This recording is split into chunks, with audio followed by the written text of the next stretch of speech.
அவர் சொன்ன மாதிரி உங்களை நான் வழிநடத்தவில்லை, நீங்கள் தான் என்னை வழிநடத்தி கொண்டிருக்கிறீர்கள். அதான் உண்மை.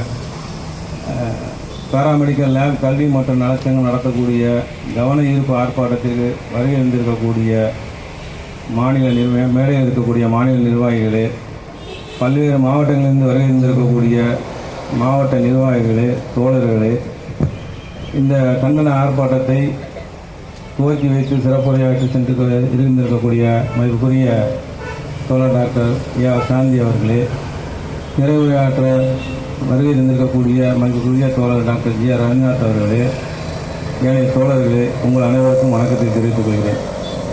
இன்றைக்கு நாம் அரசாணை எண் 390 ரத்து செய்ய கோரி தான் இந்த கவன ஈர்ப்பு ஆர்ப்பாட்டத்தை நடத்தி கொண்டிருக்கின்றோம்.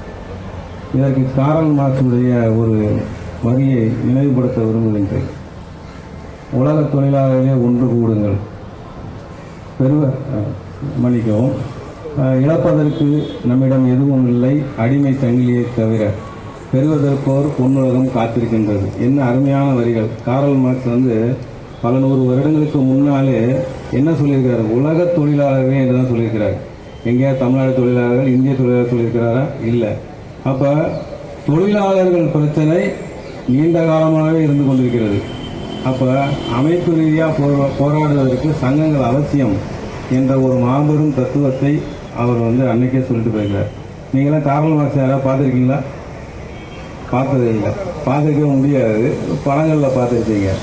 இன்றைக்கு வாழும் காரல் மார்க்ஸ் யாருன்னு பார்த்தீங்கன்னா மதிப்புக்குரிய தோழர் ஜி ஆர் ரவீந்திரநாத் அவர்கள் தான்.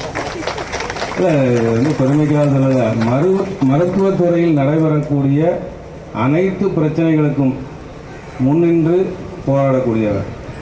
அவருக்கு நாம் ஏதாவது கொடுத்துருக்கோமா? ஒன்றும் கிடையாது. யாருக்காக போராடுறது?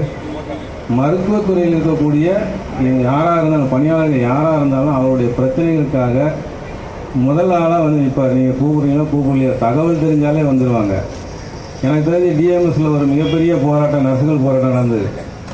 அப்போ அவங்களுக்கு கழிவறை வசதி கூட ஏற்படுத்தி தராத ஒரு சூழ்நிலையும் அந்த அரசாங்கம் இருந்தது.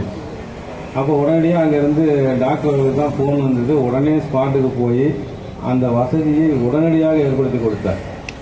அப்புறம் தொழிலாளர்களுடைய நலன்களுக்காகவே தன்னுடைய வாழ்நாளை அர்ப்பணித்துக் கொண்டு இன்றைக்கு வரைக்கும் போராடி கொண்டிருக்கிறார். எந்த அரசு ஆட்சி அமைந்தாலும் தொழிலாளர்களுக்கு ஒரு எதிர்ப்பு என்றால், பாதிப்பு என்றால் அதை முன்னின்று போராடக்கூடியவர்.